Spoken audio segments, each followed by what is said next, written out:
Every choice you make is a vote for the person you wish to become. Whether you realize it or not, your daily decisions are shaping your future. Hit the snooze button. That's a vote for delay. Choose the gym instead. That's a vote for discipline. These choices may seem small at the moment, but over time they create the habits that define your destiny. You see, success doesn't come from one massive effort. It comes from the small, seemingly insignificant disciplines you repeat every day. And failure, it's not a single event either. It's the slow erosion caused by weak habits you tolerate day after day. What you practice consistently, good or bad, becomes the foundation of your identity.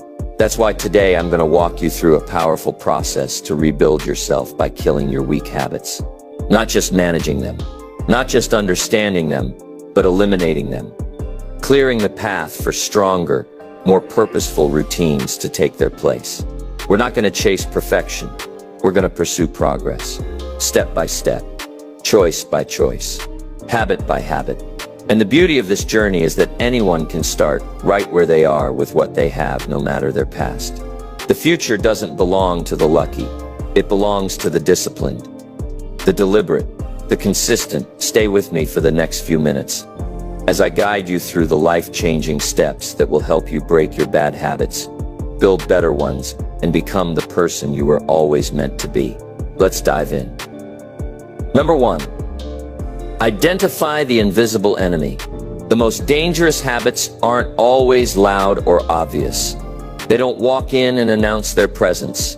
They sneak in quietly, disguised as comfort, convenience, or routine. And before you know it, they've settled in and started shaping your life in ways you never intended. That's why the first step in rebuilding yourself is to identify the invisible enemies, the weak habits hiding in plain sight. Most people don't recognize the little patterns that hold them back. Watching one more episode instead of getting ready for the next day. Reaching for fast food instead of preparing something nourishing. Skipping a workout just for today. These small slips feel harmless, but over time they build into a lifestyle that keeps you stuck. Take Oprah Winfrey, for example. Early in her career, she battled emotional eating, a habit rooted in stress and self-doubt. It wasn't until she became fully honest with herself, acknowledging how that one behavior was silently undermining her confidence, that real change could begin. She didn't just try to eat better. She had to face the emotional pattern behind it. That's what it means to identify the invisible enemy. You must take a magnifying glass to your daily life. Where are your time, energy, focus leaking? What habits do you keep brushing off as not a big deal that are actually shaping who you are becoming? This requires brutal honesty, but it's in that truth that you'll find the power to change. Make a list, not tomorrow, today. Write down the habits you know are working against your best self. Don't try to fix them all at once. Just name them. By bringing them into the light, you rob them of their power to hide in the shadows. Remember, you cannot defeat what you refuse to acknowledge. Weak habits thrive in denial. The moment you see them clearly, you begin to take back control. This is the foundation for everything that follows. You don't need to have it all figured out yet. You just need to be willing to look closely. Because the moment you identify the invisible enemy, you stop being a passive participant in your life. You become the architect. And that's where real transformation begins. Number 2, awareness creates change. You can't change what you're not aware of. And that's the trap most people fall into. They drift through their days on autopilot, repeating the same behaviors, thinking the same thoughts, and wondering why nothing ever changes. But here's the truth. Awareness is the ignition switch of transformation. Once you become aware of what's actually happening in your life, you unlock the power to do something about it. Take Marcus, for example. He's a 32-year-old freelancer who felt like he was constantly busy but never truly productive. He'd end each day feeling drained, wondering where the time went. His goals were clear, his ambitions strong, but results minimal.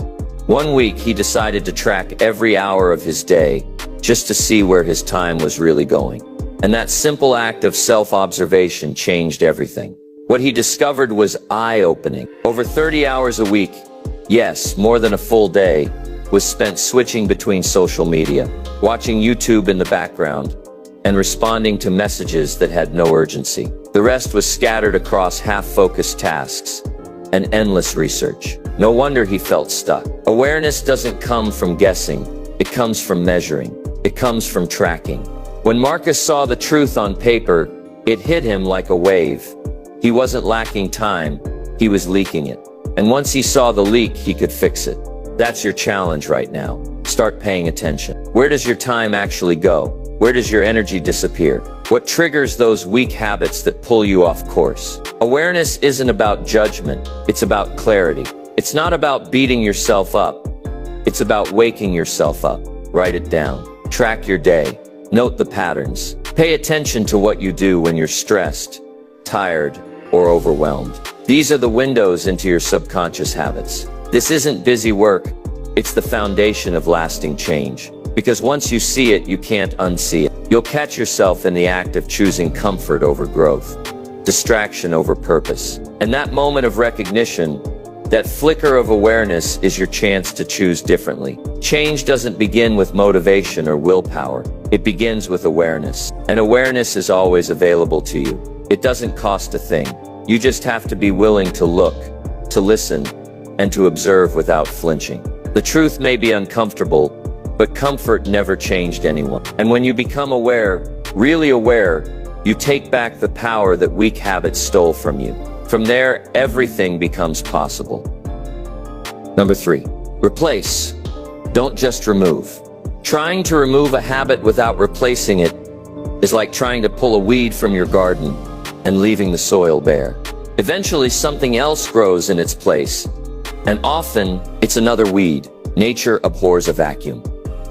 And your behavior is no different.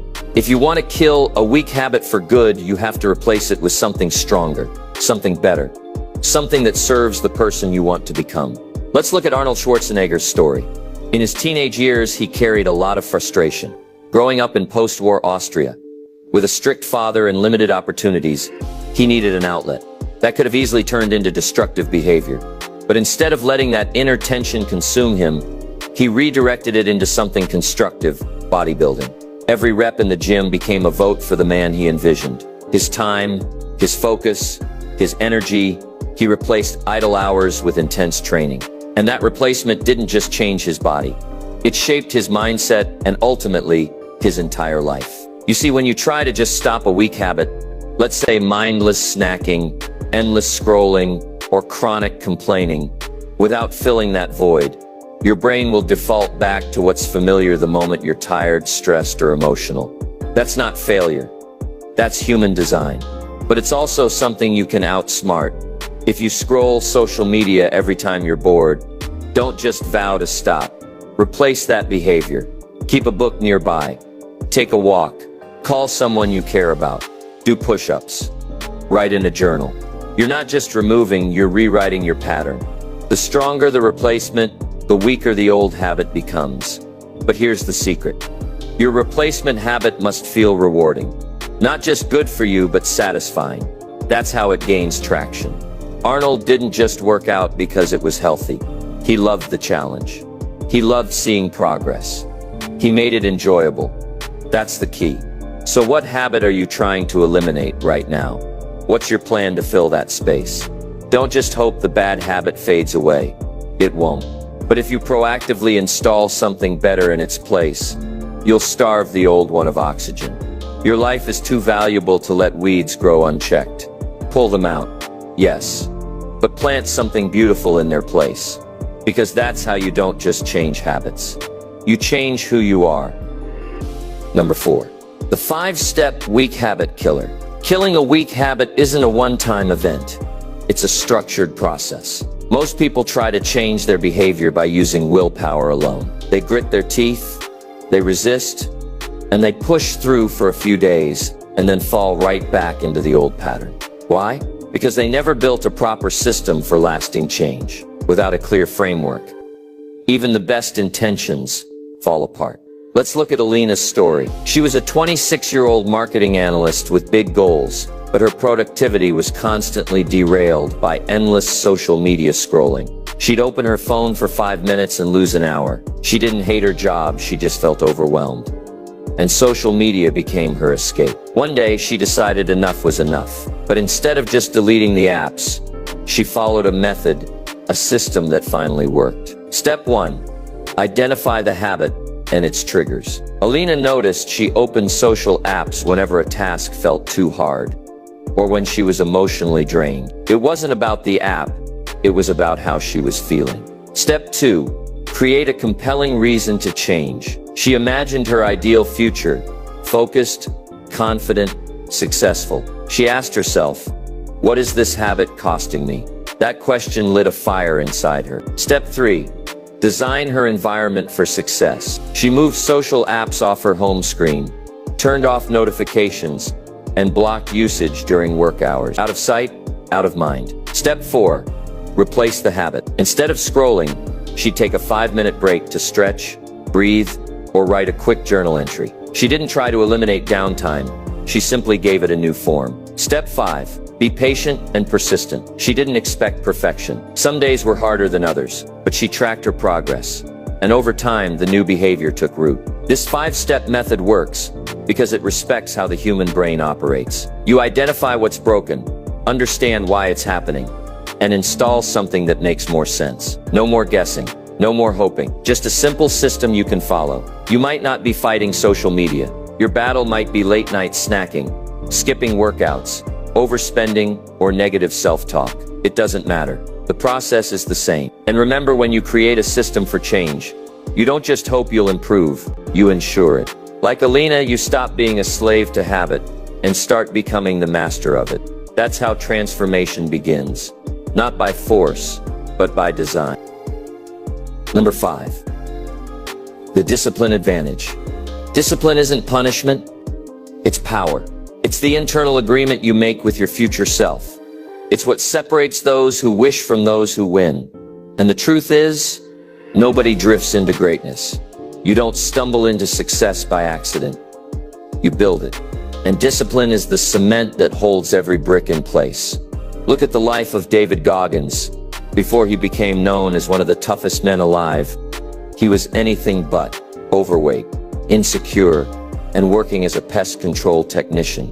David found himself stuck in a life shaped by weak habits, junk food, television, and excuses. But one day he hit a wall. Not a physical one, a mental one. He realized he was tired of being average, tired of being out of shape, tired of living small. And so he made a decision. Not to change everything overnight, but to build a new life. One rep at a time, 1 mile at a time, one hard choice at a time. He didn't rely on motivation. He built discipline. And that discipline turned a man who couldn't run a mile into a Navy SEAL, an ultra-endurance athlete, and an author who has inspired millions. That's the discipline advantage. Discipline isn't about making your life harder. It's about making your future easier. It's choosing the pain of self-control today over the pain of regret tomorrow. When you build discipline, your habits become automatic. You don't have to decide every day whether or not you'll follow through. You just do, because that's who you are now. It starts small. You don't have to run 100 miles. Start by making your bed. Start by showing up 5 minutes early. Start by finishing what you said you would do, even when no one is watching. And here's something powerful. The more you practice discipline, the easier it gets. What once required force becomes second nature. It's like building a muscle. You push through the resistance. You show up when it's hard. And soon enough, that resistance turns into strength. Discipline doesn't make life rigid. It makes it free. It frees you from guilt, from chaos, from mediocrity. It clears the path so your best self can emerge. So if you're serious about killing weak habits, don't wait for inspiration. Choose discipline.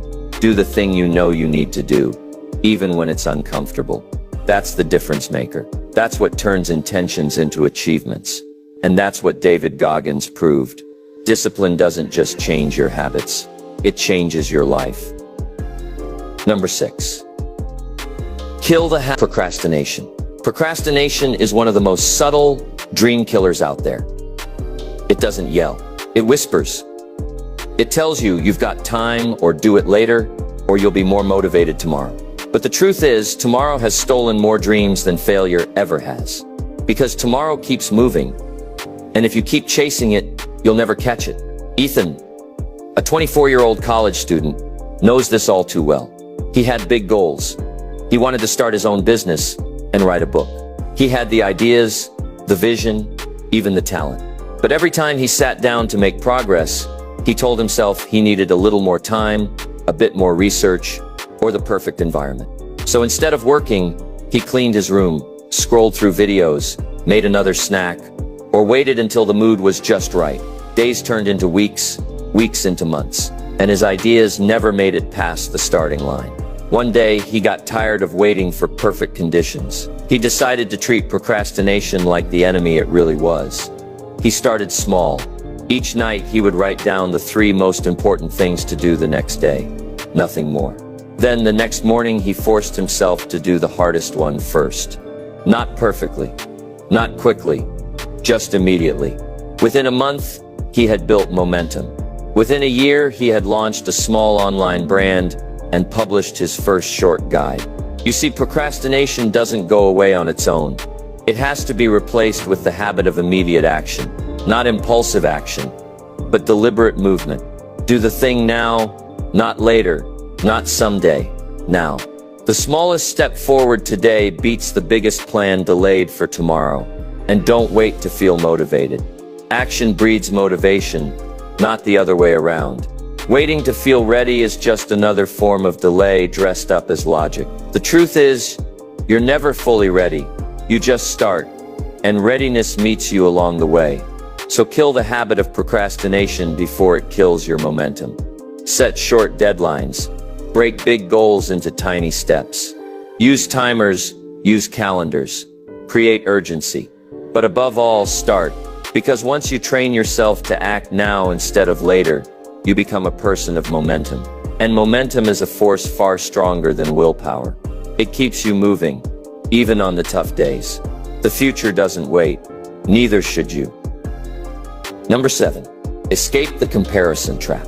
One of the fastest ways to kill your confidence is by constantly measuring your life against someone else's. The comparison trap is subtle. It makes you feel like you're not doing enough, not successful enough, not there yet, wherever there is. It takes your attention away from your progress and points it towards someone else's highlight reel. And the longer you stay in that trap, the harder it becomes to appreciate your own journey. Take Simone Biles, for example. One of the greatest gymnasts in history, yet even she found herself weighed down by outside expectations and the pressure to measure up. In the middle of the Olympics, she made a choice that stunned the world. She stepped back, not because she wasn't capable, but because she refused to sacrifice her mental well-being to meet someone else's definition of greatness. That wasn't a weakness. That was strength. That was clarity. Simone didn't fall into the trap of comparing her value to others' standards. She chose personal truth over public pressure. And in doing so, she gave millions of people permission to do the same. Comparison is a thief. It steals your focus, your peace, your energy. It shifts your mind from what can I do better today to why am I not like them? And that's a question with no finish line. Because no matter how far you go, there will always be someone ahead in some area. The only real benchmark that matters is the person you were yesterday. Are you improving? Even slightly? Are you moving forward? Even slowly? That's where the truth is. That's where growth is. When you focus on your own lane, you build real confidence, the kind that isn't shaken by someone else's success. And you'll find that the more you celebrate your own small wins, the less noise the outside world makes. This doesn't mean you ignore others. It means you learn from them, get inspired by them, but never define yourself by them. You are on your own timeline. You have your own battles, your own lessons, and your own purpose. So escape the comparison trap. Replace it with personal accountability and self-benchmarking. Track your growth, not your competition. Reflect on your wins, not their trophies. Because the more you look inward, the more you'll discover just how far you've come and how much further you're capable of going. And that's where real progress begins. Number 8. Turn down the noise. We live in a world overflowing with noise, not just sound, but distractions, inputs, and constant interruptions. Notifications, news updates, endless content feeds, all of it demanding your attention every minute of the day. And here's the truth. You can't build strong habits or a focused mind in a chaotic environment. To rebuild yourself, you first have to turn down the noise. Priya, a 35-year-old executive at a tech company, was the definition of busy. Meetings, emails, group chats, and non-stop information filled every hour of her day. But despite being constantly active, she felt like she was barely moving forward. Her goals, writing a book, getting in shape, learning to cook, remained untouched year after year. The reason? Her attention was scattered. She was reacting all day long and creating nothing. One weekend she decided to disconnect for 48 hours. No phone, no email, no television. She sat with a notebook and asked herself a simple question. What do I actually want to create? The clarity that emerged was shocking. She realized she wasn't lacking time or talent. She was drowning in digital clutter. So she made a radical shift. She limited her app usage to certain hours, turned off non-essential notifications, blocked out deep work time in her calendar, and made space in her home for quiet thinking. Within 3 months, Priya had outlined her book, lost 10 pounds, and finally learned to cook. Not because she worked harder, but because she worked clearer. You don't need more hours in the day. You need fewer distractions in your hours. Noise fragments your thinking. It scatters your energy across dozens of low-value activities, leaving little left for what truly matters. The solution isn't to cut yourself off from the world. It's to consume intentionally. Be selective. Choose quality over quantity. Choose silence over noise when you need clarity. Try it for yourself. Designate 1 hour a day as a noise-free zone. No devices, no updates, no interruptions. Just you and your thoughts. Use that hour to write, reflect, plan, or simply breathe. You'll be amazed at what rises to the surface when the volume of the outside world drops. Your attention is your most valuable resource. Protect it, guard it, treat it like gold, because only when your mind is quiet can your true voice be heard and your strongest habits take root. So turn down the noise and watch your life come into focus. Number 9, say no to say yes. One of the most powerful tools in personal transformation is the word no. It may be small, but it's mighty. Every time you say no to something that distracts you, drains you, or delays your growth, you're saying yes to something better, your priorities, your purpose, your future. Yet, most people struggle with this. They say yes out of guilt, habit, or fear of missing out. But if everything gets a yes, nothing gets your full energy. That's why learning to say no is a discipline worth mastering. Warren Buffett, one of the most successful investors of all time, attributes much of his success not to the decisions he said yes to, but to the thousands he confidently declined. He once said, "The difference between successful people and really successful people is that really successful people say no to almost everything." That principle allowed him to focus deeply, invest wisely, and build a legacy of thoughtful action instead of scattered effort. When you don't learn to say no, your life gets filled with other people's priorities. You agree to commitments that don't align. You attend meetings that drain your time. You chase opportunities that look good but don't fit your direction. And little by little, your days become full but not fulfilling. The key is to get clear on what truly matters. If your health matters, say no to late-night distractions and yes to rest. If your dream matters, say no to extra obligations and yes to focused creation. If your family matters, say no to unnecessary overtime and yes to meaningful presence. Every no frees up time, space, and mental energy to invest in what really counts. And here's something to remember: saying no doesn't make you rude. It makes you responsible. It's not about rejecting people. It's about respecting your path. You can decline kindly and assertively without apology. People who respect your boundaries will admire your clarity. Those who don't, well, that's another lesson in itself. Start small. Say no to one thing this week that doesn't serve your growth. Protect that time. Use it intentionally. Over time, you'll realize that every no to distraction is a yes to transformation. In a world full of noise, urgency, and endless demands, your ability to say no becomes your superpower. Use it. Because saying no isn't about closing doors. It's about opening the right ones. The ones that lead directly to the life you truly want to build. Number 10. Use identity-based habits. One of the biggest reasons people struggle to change their habits is because they focus only on the outcome. They say, I want to lose weight, or I want to be more productive. But real lasting change doesn't come from chasing results. It comes from upgrading your identity, becoming the kind of person who naturally lives out the habits you desire. Because once you believe something about yourself, your actions begin to align. Take Omar, for example. For over a decade, he battled with smoking. He tried to quit at least 5 times. Nicotine patches, motivational videos, even public declarations. Each time he'd make progress for a few weeks and then fall right back into the cycle. Until one day, something shifted. A friend asked him, why do you always say, I'm trying to quit? Why not say, I don't smoke? That small shift changed everything. Instead of seeing himself as a smoker trying to quit, Omar began telling himself, I'm not a smoker.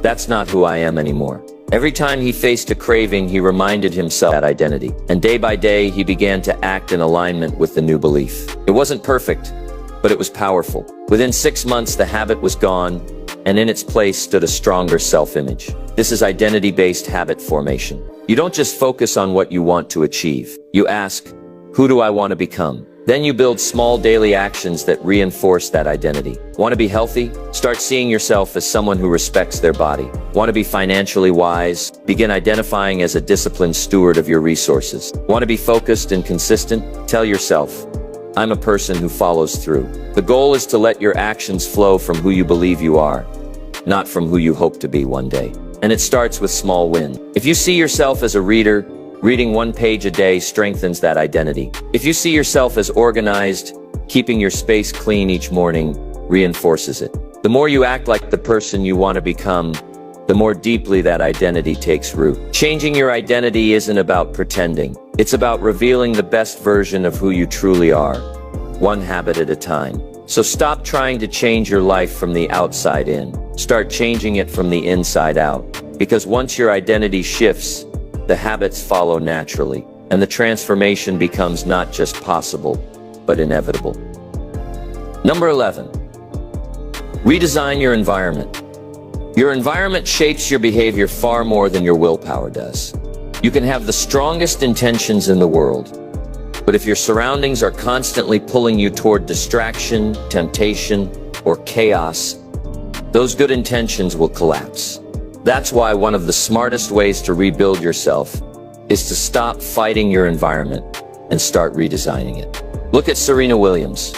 Her legendary success didn't just come from talent or practice. It came from the environment she trained in. From a young age, her father crafted routines, built structured schedules, and removed distractions that could have derailed her focus. Every space she spent time in was designed to support excellence. The court was sacred. The routine was tight. The tools were ready. And over time, her surroundings helped her develop world-class discipline. That's the power of the environment. It either pushes you forward or pulls you back. If you're trying to eat healthier but your fridge is filled with junk, you're setting yourself up to fail. If you want to read more but your books are hidden and your phone is always within reach, guess what you'll pick up? If you want to wake up earlier but your phone is your alarm and it's filled with apps that keep you up at night, that habit doesn't stand a chance.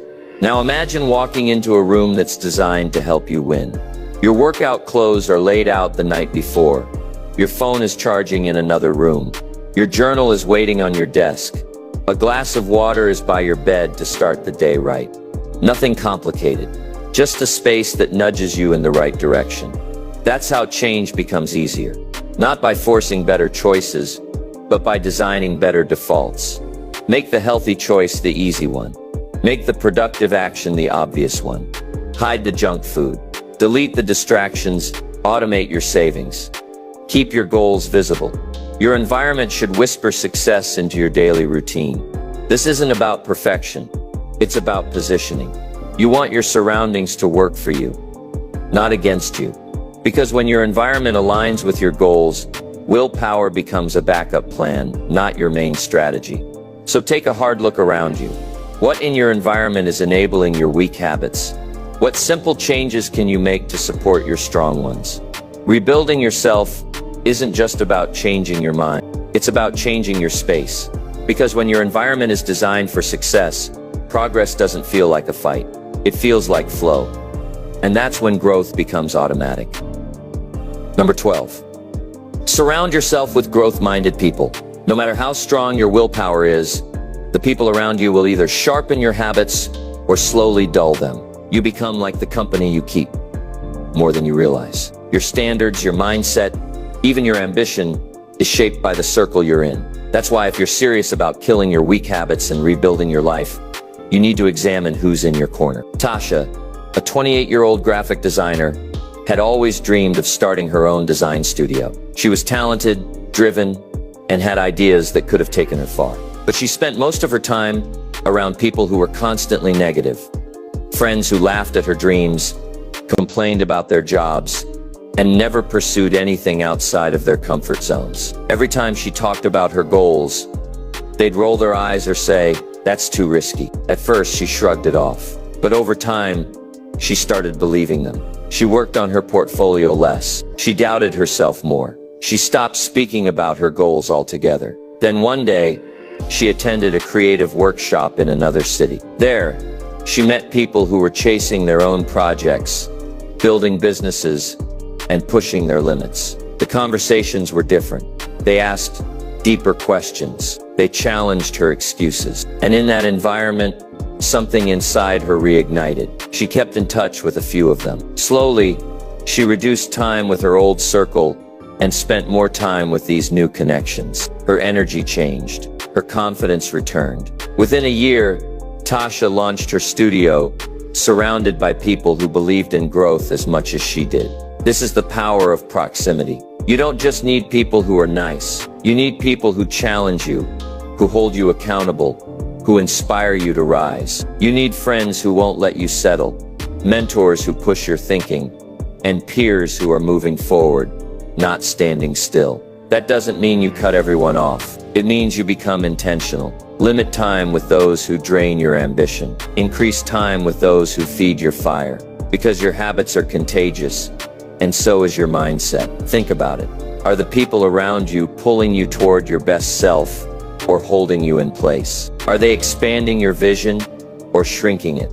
You can't rebuild your life in isolation, but you can't grow in the wrong crowd either. Choose your circle wisely. Because when you walk with the right people, even the hard habits become easier, and even the biggest goals start to feel within reach.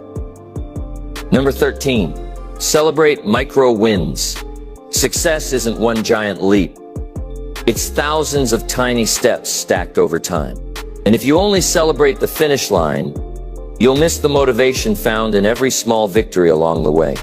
Rebuilding yourself requires consistency, and nothing fuels consistency like acknowledging progress. That's why celebrating micro wins isn't optional. It's essential. Take Robert Downey Jr.'s story. At one point in his life, he was written off by the industry, struggling with addiction in and out of courtrooms. He'd lost more than just his reputation. He'd lost his belief in himself. But slowly, step by step, he began the long road back. And it didn't happen because he waited to feel like Iron Man. It happened because he committed to daily wins. Every clean day was a win. Every audition he showed up for. Every call he answered instead of ignoring. He didn't wait for its applause. He created his own. And over time, those micro victories compounded. Eventually, the world saw the transformation. But long before that, he saw it. He honored each small step forward, and that belief kept him going when the spotlight was gone. You can do the same. Maybe your win today is resisting a craving, or waking up on time, or saving just $5 instead of spending it. It might feel small, but it's not. It's momentum. And momentum is what weak habits fear most. Celebrating micro wins also rewires your brain. Each time you recognize a small success, your brain releases dopamine, the same chemical that creates feelings of pleasure and reward.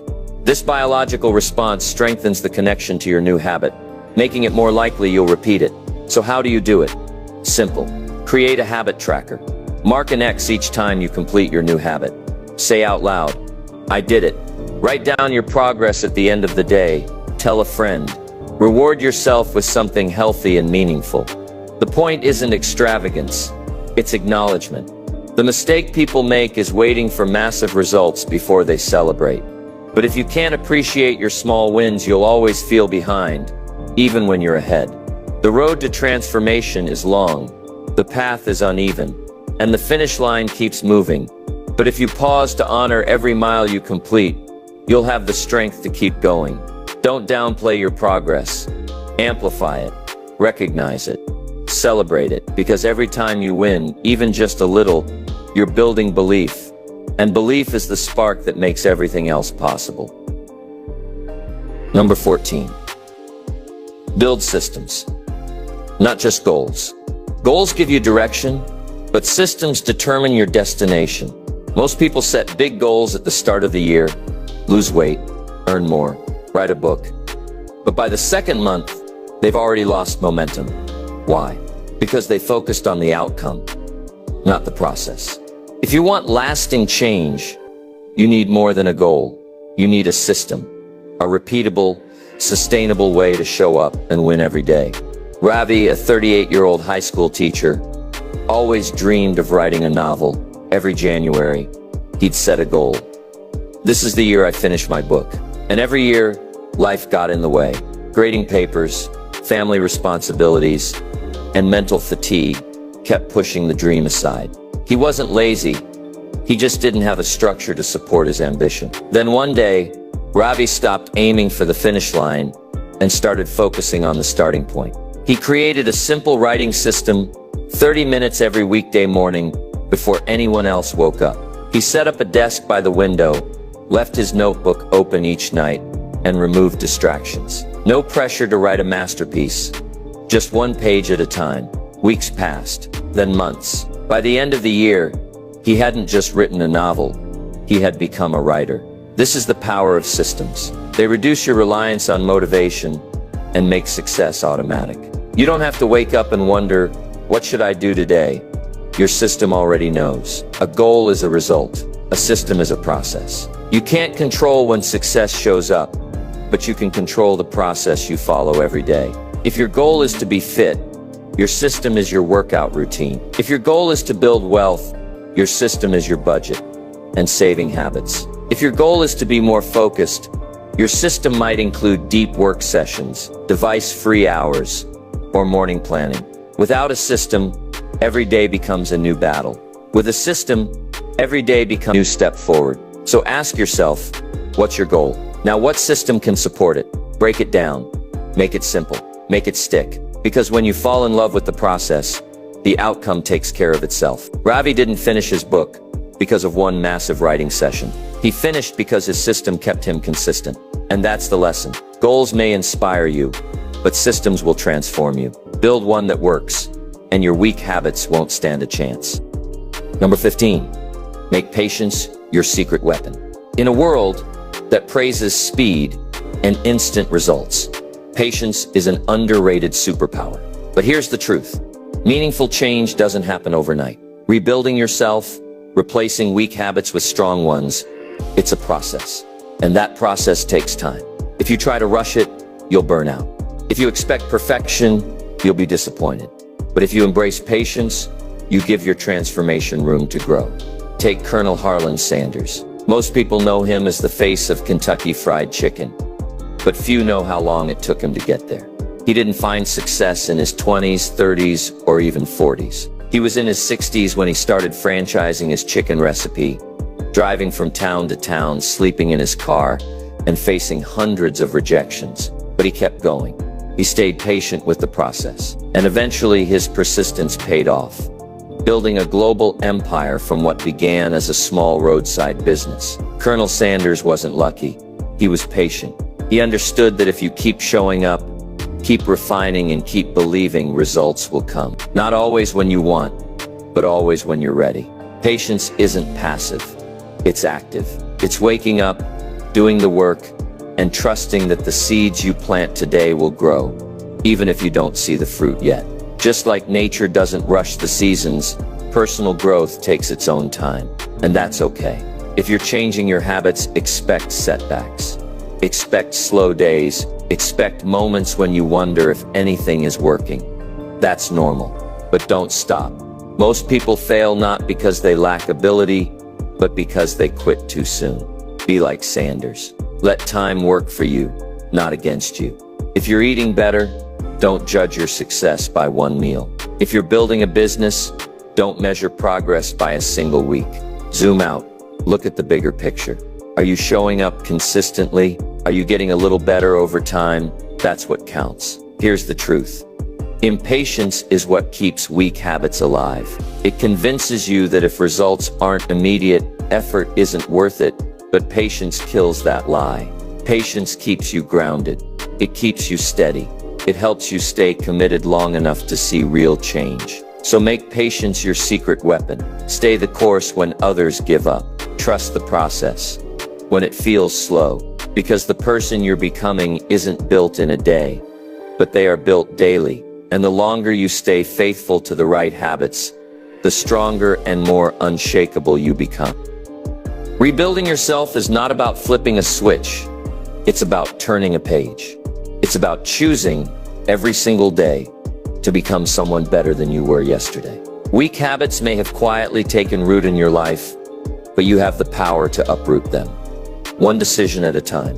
And that power doesn't come from talent, luck, or perfect conditions. It comes from discipline, consistency, and the willingness to keep showing up. You've now seen the steps.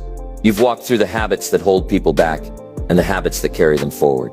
You've seen how awareness sparks change, how identity shapes action, how systems create results, and how patience preserves momentum. This isn't theory, it's a path. One that anyone from any background, at any stage of life, can walk. The truth is, you already have everything you need. You have the ability to pause and choose better. You have the strength to say no to what drains you and yes to what drives you. You have the capacity to build discipline, even if it starts small. You don't have to be perfect, you just have to be committed. Because your habits will shape your future far more than your hopes ever will. Maybe you've tried before and failed. Maybe you've told yourself, I'll never change. But failure isn't final. Every setback is a lesson. Every relapse is a reminder. You're not starting from scratch. You're starting from experience. And that makes you stronger than you think. So what do you do now? Start small. Choose one weak habit to eliminate. Choose one strong habit to replace it. Set your environment to support you. Track your progress. Celebrate your wins. And most of all, keep going. The real difference between the person who transforms their life and the one who stays stuck isn't ability. It's follow-through. Your future is waiting for you to take that first step. Not tomorrow. Not next Monday. Today. Right now. Because the person you want to become is already inside you. They're just buried under layers of distraction, delay, and doubt. But every strong habit you build is a shovel. Every disciplined action uncovers a little more of your potential. And one day you'll look in the mirror and realize you've rebuilt yourself. Not by chance, not by accident, but by killing your weak habits, one by one. And that is where the real transformation begins.